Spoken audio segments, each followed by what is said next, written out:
عرش پہ تازہ چھیڑ چھاڑ اور فرش پہ طرفہ دھوم دھام، کان جدھر بھی لگائیے تیری ہی داستان ہے، کان جدھر بھی لگائیے تیری ہی داستان ہے۔ ہر جگہ حضور کے ذکر پاک نے روشنی بکھیری ہوئی ہے۔ اللہ تعالیٰ نے جہاں نبی پاک علیہ السلام کو بڑی عظمتوں، شانوں، رفتوں اور بلندیوں سے نوازا، وہاں یہ بھی فرمایا کہ وَمَا أَرْسَلْنَاكَ إِلَّا رَحْمَةً لِّلْعَالَمِينَ، ہم نے اپنے محبوب علیہ السلام کو تمام جہانوں کے لیے رحمت بنا کر بھیجا ہے۔ نبی پاک صلی اللہ تعالی علیہ وسلم کا وجود سراپا رحمت ہے۔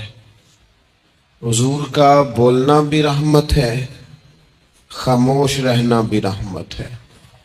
نبی پاک علیہ السلام کا کسی کو کچھ عطا کرنا بھی رحمت ہے، اور کسی کو صبر کی تلقین کرنا یہ بھی رحمت ہے۔ حضور کسی کو خوش ہو کے دیکھ لیں تو یہ بھی کرم کی بات ہے، اور محبوب کریم علیہ السلام کبھی ناراض ہو جائے تو اس کے بعد بھی جب حضور راضی ہوتے ہیں تو رحمت کی برکھا ہی برسا کرتی ہے۔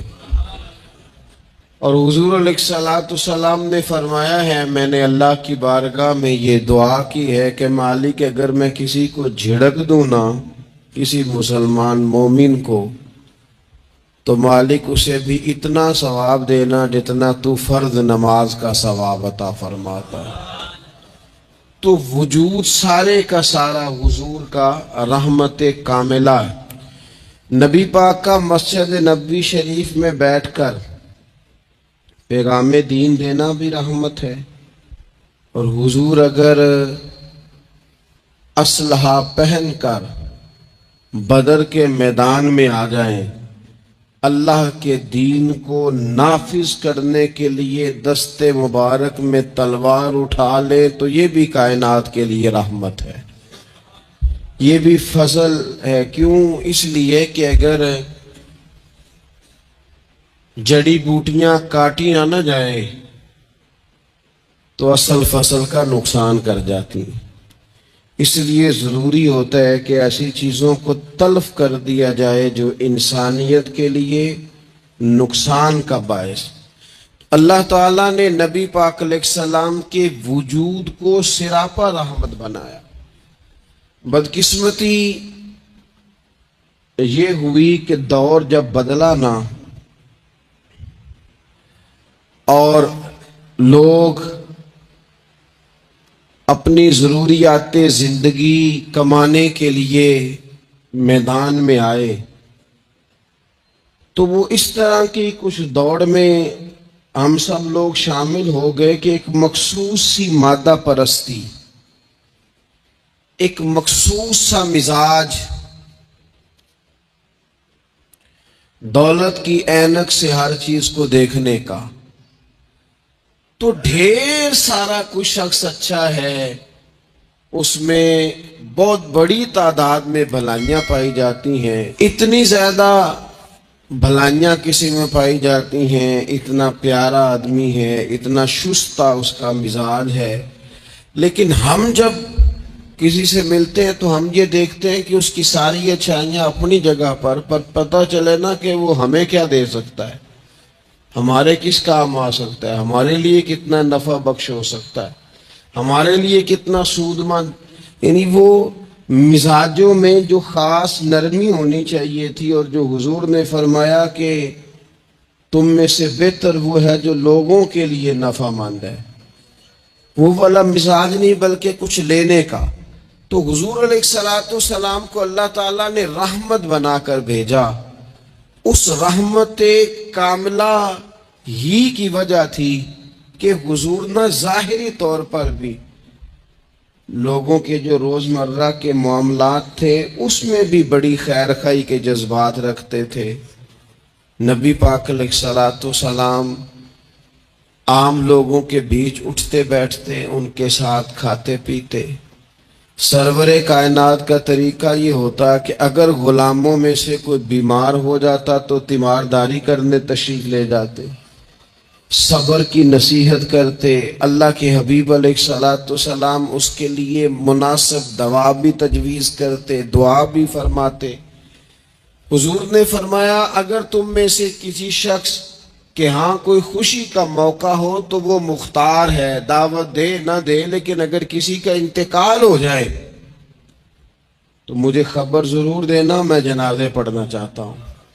ایک مقام ایسا بھی آیا کہ جہاں میرے نبی پاک علیہ الصلوۃ والسلام نے فرمایا اگر میرا کوئی امتی دنیا سے چلا جائے اور ترکہ چھوڑ کے جائے، جائیداد چھوڑ کے جائے، مال و اسباب چھوڑ کے جائے تو وہ اس کی اولاد میں بانٹ دینا، لیکن اگر اس کے ذمے قرضہ ہو تو میرے پاس آ جانا، میں اس کا قرض ادا کر دوں گا۔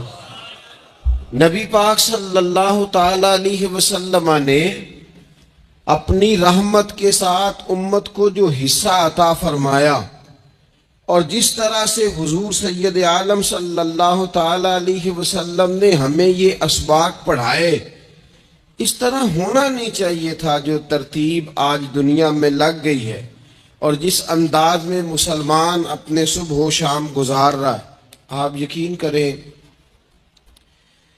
کہ کبھی کبھی یوں محسوس ہوتا ہے کہ جیسے خالص رشتوں کا ہونا اور اخلاص کا موجود ہونا اور للہیت کا نصیب ہونا یہ شاید کوئی بے موسمہ سا پھل ہو گیا ہے۔ شاید یہ کہ اب ڈھونڈنے سے، تلاش کرنے سے بھی ایسی چیزیں میسر نہیں آئیں گی کہ لوگ اللہ تعالیٰ کی رضا کو پیش نظر رکھیں۔ اور پھر اب تو اس طرح کا ماحول ہو گیا ہے کہ چونکہ زیادہ لوگ جھوٹ بولتے ہیں اللہ ماشاء اللہ، تو بیچ میں سچ بولنے والا عجیب لگتا ہے۔ چونکہ زیادہ دکانداری ہوتی ہے تو کوئی اخلاص کا مظاہرہ کرتا ہے تو وہ عجیب لگتا ہے۔ چونکہ زیادہ اللہ معاف فرمائے کہ دھوکہ دہی کا بازار گرم ہے تو اب یوں محسوس ہوتا ہے کہ جیسے کوئی بندہ کہہ رہا ہے میں صحیح سے چلوں گا تو لوگ سمجھتے ہیں شاید کوئی اداکاری کر رہا۔ حضور علیہ الصلوۃ والسلام نے جو لوگوں کے حق میں اپنی طبیعت میں نرمی پیدا کی، آپ یقین کریں بڑے سارے لوگوں سے ملنے کو جی چاہتا ہے لوگوں کا، ان کے پاس جانے کو، بیٹھنے کو، من کی باتیں کرنے کو۔ بہت سارے لوگ ایسے ہوتے ہیں جن کے بارے میں ہماری خواہش ہوتی ہے کہ بندہ بڑا اچھا ہے، لیکن اس کے پاس اگر چل کے جائیں گے تو ہمارے سٹیٹس کا کیا بنے گا؟ اگر ہم جا کے اس کی مجلس میں بیٹھ گئے تو وہ جہاں ہم خود میرے مجلس تھے اس کا کیا بنے گا؟ اگر ہم کسی شخص کی طرف بڑھ گئے، آگے بڑھ کے ہم نے 2 قدم آگے جا کے گرم جوشی سے اس کا استقبال کیا تو وہ شخص یہ نہ سمجھ بیٹھے کہ یہ تو کوئی لو سٹینڈرڈ رکھتا ہے۔ ہم نے وہ اس طرح کے بیج بوئے ہیں انانیت کے کہ ڈھیر ساری تکلیف لوگوں کو ہماری وجہ سے ہوتی ہے۔ بہت سارے لوگ آزمائش کا شکار ہوتے ہیں، بعض لوگ آ جائیں، لوگ ڈھب سے کھانا نہیں کھا پاتے، لیکن وہ خاص رحمت اور وہ خاص نرمی جو نبی کریم نے ہمیں عطا فرمائی ہے، یار یہ کتنا، میں آپ کو ذاتی بات بتاتا ہوں، اپنے مخالف کو، گالی دینے والے کو، زندگی کے کسی کونے میں برا کہنے والے کو معاف کرنا بڑا مشکل کام ہے۔ محدث اعظم پاکستان مولانا سردار احمد صاحب رحمت اللہ علیہ کے پاس نا ایک بوڑھی اماں اپنا بیٹا چھوڑ گئی، تو حضرت صاحب نے کوئی 2 4 5 مہینے رکھا، تو بعد میں اس کی اماں کو بلا کے کہا کہ تو بیوہ ہے، بیٹا تیرا یتیم ہے، میں نہیں چاہتا کہ اس کا وقت ضائع ہو، یہ پڑھنے والا کوئی نہیں، سارے نہیں بھائی پڑھنے والے ہوتے، اب یہاں علماء بیٹھے ہیں، میں بے ادب بھی نہ ہو جاؤں، کچھ پورے 8 سال لگا کے بھی آ جاتے ہیں، سند بھی ان کے پاس ہوتی ہے، ناراض نہ ہو جانا، یہ تو سب اچھے لوگ ہیں، سند ہوتی ہے پر پتہ کوئی نہیں ہوتا، یہ اعلیٰ حضرت نے لکھی ہے بات، سند ہوتی ہے، پوری ڈگری ہوتی ہے، اس پہ کئی لوگوں کے سائن بھی ہوتے ہیں۔ تو بہت سارے طالب علم ایسے ہوتے ہیں جو مدارس میں کہتے ہیں میں فاضل فلاں ہوں، لیکن کوئی شے پاس تو مولانا سردار احمد صاحب محدث اعظم پاکستان رحمۃ اللہ علیہ اس بوڑھی کو کہنے لگے تیرا بیٹا کند دینا ہے، پڑھنا پڑھانا اس نے کچھ بھی نہیں، تو یتیم بچہ ہے، کل کو تو کہے گی کہ میرے بیٹے نے وقت ضائع کیا تو واپس لے جا۔ بوڑھی اماں رونے لگ گئی، کہنے لگی میں پڑھانے تو نہیں لائی تھی، میں تو آپ کو رب کا ولی سمجھتی ہوں، میں تو نوکری کرانے لائی تھی، نوکری۔ حضرت انس بن مالک کہتے ہیں میری اماں بھی حضور کی بارگاہ میں دے گئی تھی، حضور کی بارگاہ میں یہ نہیں کہا تھا کہ یا رسول اللہ پڑھا دیں، ہاں ہاں میں ذمہ داری سے بات کر رہا ہوں، یہ نہیں کہا تھا حضور مجاہد بنا دیں، یہ تھوڑی کہا تھا کہ یا رسول اللہ صلی اللہ تعالیٰ علیہ وسلم سے مفسر محدث محقق مفتی بنا دیں۔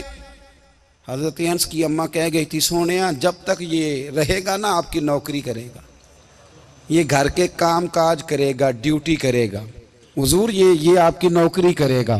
تو میرے محبوب نے پھر دعا کر دی اللہ اسے برکت عطا فرما۔ تم سمجھتا ہے خدمت والا خالی رہ جاتا ہے؟ جتنا ذائقہ خدمت والے کو ملتا ہے جو اس کے نصیب میں آتا ہے وہ کسی کا نصیب کہاں بھائی۔ حضرت انس کہتے ہیں حضور نے دعا کر دی برکت کی، مجھے تو کھیتی باڑی آتی بھی نہیں تھی، پر لوگوں کے باغ میں سال میں ایک دفعہ پھل لگتا تھا، میرے باغ میں 2 دفعہ لگتا تھا۔ حضور نے دعا کر دی یا اللہ اسے اولاد دے، فرماتے ہیں میرے بیٹے، میرے پوتے، میرے نواسے، میری بیٹیاں، فرماتے ہیں میں زندہ ہوں اور میری 100 اولادیں موجود ہیں۔ پریشان ہو گیا 100 سن کے کہ بچے 2 ہی اچھے، 100 اولادیں میری موجود ہیں۔ حضرت انس بھی مولانا سردار احمد صاحب کے پاس نا چھوڑ گئی بچہ، کہنے لگی حضرت جی میں کو پڑھانے کے لیے تھوڑا چھوڑ گئی ہوں، میں تو اس لیے چھوڑ کے گئی ہوں کہ آپ مہربانی کریں خدمت کرائیں۔ تو حضرت جی کہنے لگے کوئی ایسا کام ہی نہیں، خدمت والا کیا کراؤں؟ کہنے لگی پٹھے پوا لیا کرو جی، ان لڑ پیندے نے کہنے نے بچے کام کر دیں مدرسے دا، حالانکہ اب کہاں بچے کام کرتے ہیں، اب تو گزر گیا دور، اب تو بچے کام کراتے ہیں، اب بچے بھی ناراض ہو رہے ہیں، گھور گھور کے دیکھ رہے ہیں، صحیح پہ رہا ہوں آپ کو، بچے کام کراتے ہیں، بچے کہاں کام کرتے؟ کہنے لگی یہ چارہ ڈالے کرے گا آپ کی بھینسوں کو۔ تو حضرت نے اس کو کہا کہ بی بی چارہ میری بھینسوں کو ڈالنے کے لیے میں نے بندہ رکھا ہوا ہے، تو جا لے جا۔ کہنے لگی ہاتھ باندھ کے حضور مہربانی کریں رکھ لیں، چارہ ڈالے گا۔ اور پتر توجہ سے چارہ ڈالنا حضرت کی بھینسوں کو۔ رونے لگی، حضرت نے رکھ لیا، مہینے کا خرچہ بھی دیتے، شام کو نہ وہ سارا دن کام کرتا، شام کو آ کے پیروں میں بھی بیٹھ جاتا، حضرت جی لائیں تیل تھوڑا سا، پیر نہ دبا دوں۔ 8 سال ساتھ والے پڑھتے رہے، یہ بیچارہ نوکری کرتا رہا، میرا روپ بھی نہیں تے میرا رنگ بھی نہیں، اور مینو یار منان دا ٹانگ بھی نہیں۔ کبھی کبھی نا حضرت بلال حبشی فارغ ہوتے نا تو نبی پاک کی بارگاہ میں عرض کرتے حضور کوئی کام تو نہیں، سارے ہو گئے، حضور جاؤں ذرا، چلے جاتے۔ ایک دن سلمان فارسی کہنے لگے یا رسول اللہ یہ بلال کہاں جاتا ہے؟ فرمایا جا دیکھ کے تو آ۔ حضرت سلمان واپس آئے تو آ کے رونے لگے، کہنے لگے سونیا جب یہاں سے جاتا ہے نا تو جا کے سیدہ فاطمہ کی چکی پیسنی شروع کر دیتا، بی بی صاحبہ کے کام کرنے لگتا ہے، گھر میں جا کے اسنین کی ڈیوٹی کرتا ہے، وہاں بھی کام یہاں بھی کام۔ وہ چارہ ڈالتا رہا، اس نے چارہ ڈالا، حضرت محدث اعظم کی بھینسوں کو دستار فضیلت کا وقت آ گیا، سارے پگڑیاں سجا کے آ گئے، آج دستار ہوگی، یہ نہ پیچھے ہو کے بیٹھ گیا، چونکہ پڑھا ہی نہیں تھا تو دستار کا ہے کہ دستار تو اس کی جو پڑھے گا، ہم نے تو پڑھا ہی نہیں، ہم نے تو یار پڑھا، گھر پڑھا، ڈیوٹی کری۔ حضرت محدث اعظم رحمۃ اللہ علیہ کے ہاں جب اعلان ہونے لگا نا کہ اب دستار ہوگی تو حضرت نے پہلا اعلان اس کا فرمایا۔ تو مجھان لا بندہ کپڑے بھی کدی کدی بدل دے نا، وہ کہتا ہے جس حال میں بھی تھا میں پلٹ کے دیکھنے لگا کہ پڑھا پڑھایا تو ہے کوئی شے نہیں، تو یہ ماجرا کیا ہے؟ پیچھے سے اٹھ کے آئے تو کہتے ہیں باقیوں کی دستار کسی عالم نے کی، کسی صوفی نے کی، لیکن یہ بھینسوں کو چارہ ڈالنے والا جب آیا تو محدث اعظم نے فرمایا پگڑی کے بال کو کوئی ہاتھ نہ لگائے، یہ ساری دستار میں نے کرنی ہے. اور فرماتے ہیں حضرت بال بھی دیتے جاتے تھے اور آنسو بھی بہاتے جاتے تھے، ماتھا بھی چومتے تھے اور فرماتے تھے دستار کے بعد چلا تو نہیں جائے گا. یار مجھے تو عبادت بھی نہیں رہ گئی، مجھے تو چابیوں کو بھی نہیں پتا کون سی کہاں رہتی ہے، جائے گا تو نہیں تو رو پڑا. کہنے لگا سونیا جائے تو وہ جس کے پلے کچھ ہے ہو، آتا جاتا تو ہے کچھ نہیں، مجھے کس نے رکھنا ہے، میں نے کہاں جانا ہے، ادھر کہاں تو ادھر ہی رہوں گا. وہ اس طالب علم کے سارے استاد بھائی کہتے ہیں اس نے دستار کرائی، پڑھا پڑھایا کچھ نہیں، پر جو مسئلہ اڑ جاتا تھا نا، وہ جو اڑ جاتا تھا نا، وہ جا کے اس سے پوچھتے تھے تو کتابیں کھولنے کی ضرورت نہیں پڑتی تھی. عرس اعلیٰ حضرت امام اہل سنت مجدد دین و ملت مولانا امام شاہ احمد رضا فاضل بریلوی رحمۃ اللہ علیہ کی اس خوبصورت تقریب میں میں اور آپ حاضر ہیں. آپ احباب جہاں جہاں سے تشریف لائے ہیں، اللہ تعالیٰ آپ کو بے پناہ برکتیں عطا فرمائے. اللہ کریم ہم سب کو اخلاص کی دولت عطا فرمائے. دوستو، کچھ چیزیں ایسی ہوتی ہیں جو بیان کرنے سے تعلق رکھتی ہیں اور کچھ چیزیں ایسی ہوتی ہیں جو چکھنے سے تعلق رکھتی ہیں. کچھ کام ایسے ہوتے ہیں جو کہنے سے سمجھ میں نہیں آتے، کرنے سے سمجھ میں آتے ہیں. قرآن پاک نے ہمارا جو نبی پاک صلی اللہ علیہ وسلم کے ساتھ رشتہ بیان کیا ہے وہ احساسات کا رشتہ ہے. النبی اولیٰ بالمؤمنین من انفسہم، فرمایا مومنو تم اپنی جانوں کے مالک نہیں بلکہ میرے نبی تمہاری جانوں کے مالک. اور ایک معنی اس کا یہ کیا گیا اولیٰ بمعنی اقرب کے، کہ تمہاری جان تمہارے اتنے قریب نہیں جتنے میرے نبی تمہارے قریب ہیں. اب یہ رشتہ ہے، یہ چکھنے سے تعلق رکھتی ہے بات، یہ بیان صرف کرنے سے تعلق نہیں رکھتا. دوستو، کچھ چیزیں نا اعلیٰ حضرت فاضل بریلوی رحمۃ اللہ علیہ کو نا فتوے کی دنیا کا آدمی بنا دیا گیا ہے.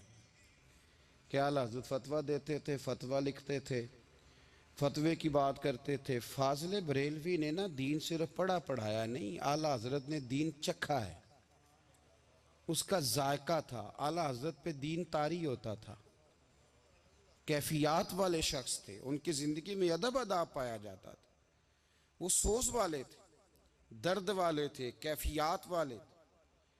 ضروری تو نہیں کہ صرف آپ بات سے تعلق رکھیں، جب تک کسی کی ذات سے تعلق نہیں ہوتا تو اس کی بات بھی سمجھ میں نہیں آتی. ہمارے ہاں لوگ کہتے ہیں سیدھی سیدھی جی وہ یہ کہتے تھے. وہ بھائی جب آپ کا ذات سے تعلق نہیں ہوگا تو بات آپ کی سمجھ میں کیسے آئے گی؟ آپ پڑھیے نا بخاری شریف، حضرت عبداللہ ابن عباس پہلے مفسر ہیں امت کے. کیسے مفسر بنے؟ تفسیر پڑھ کے، حدیث پڑھ کے نہیں، ذات رسالت سے پیار کر کے. فرماتے ہیں کہ روز حضرت بلال حبشی پانی رکھتے تھے جب حضور بیت الخلاء میں جاتے تھے. واپس حضور آتے تو وضو کرنا ہوتا. حضور نے تو جناب بلال سے میں نے ایک دن گزارش کی کہ آج مجھے نہیں اجازت دیتے پانی رکھنے کی. تفسیر لکھنے کی بات نہیں کر رہے، وہ سبق پڑھانے کی بات نہیں کر رہے، ذات رسالت کا پیار. حضرت بلال نے مجھے اجازت دے دی. کہتے ہیں حضور واپس آئے تو آ کے فرمانے لگے آج پانی کس نے رکھا ہے؟ عمر کتنی 10-12 سال یا 14 سال، حضور سے پیار ہو گیا. تو نبی کریم صلی اللہ تعالی علیہ وآلہ وسلم کی بارگاہ میں نا پانی رکھا.